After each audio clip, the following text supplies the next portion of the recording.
Everybody, my name is Markiplier and welcome back to 3 Scary Games. Hey there, stranger. I'm Oop and this is Debbie. Welcome to the inn.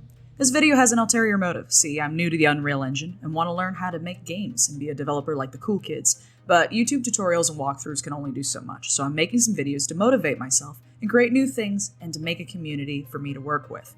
Basically, looking for some rubber duckies online.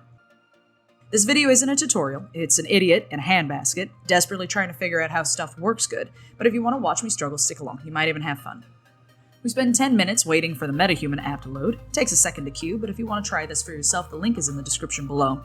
You then get to be introduced to a single most detailed Sims Maker experience of your life where you can uncanny valley to your heart's content with some seriously realistic looking people. So, obviously, I'm not going to try to make a metahuman of myself. You don't know me, you don't want to know me. But the good news is that I'm going to make someone that everyone knows is popular and famous on YouTube and all that good stuff. And I'm not going to make anyone who looks anything like him. I'm going to make some horrible abomination that might be a copycat in some horrible alternate timeline. One step is get an uncomfortably large amount of photos of this character on your computer. That way you can be questioned about it later. Make sure to really fill that folder with just a buttload of pictures of a random person. You wouldn't want anyone to think you're unwell or anything. I will say we may have picked a hard choice for our first try, considering this man's chin is objectively larger than what the program will allow to enlarge, so maybe we'll have to visit and try again later. Or, if he wants to send me a 3D rendering of his face anytime, that would be super cool. There are some pretty cool things you can do with the MetaHuman program, such as going into the specifics of the irises, changing the eye texture and colors of the most minute detail, the length of a dispersion of eyelashes. You can even change around like the pores and textures of the face, giving freckles, warts, wrinkles, all sorts of stuff.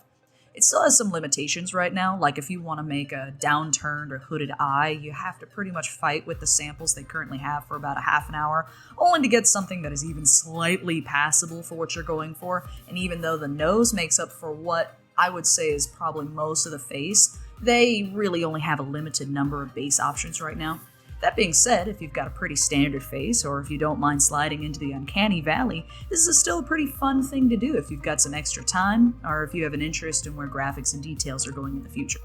If you really want to make people uncomfortable, you can go into the teeth details and create some unholy nightmares for people to have to witness. Also, probably already common knowledge, but this guy has some seriously long canines. We're talking vampire meatitarian long. So I don't know if the LA vampires are going to come for me after finding out that info or not, but if I disappear after this airs, just a heads up. In the end, we ended up creating a nice looking guy, probably a paramedic that has 2 cats, visits his grandma every weekend while constantly being mistaken for someone else every time the poor sap decides to head into the gas station goes to work.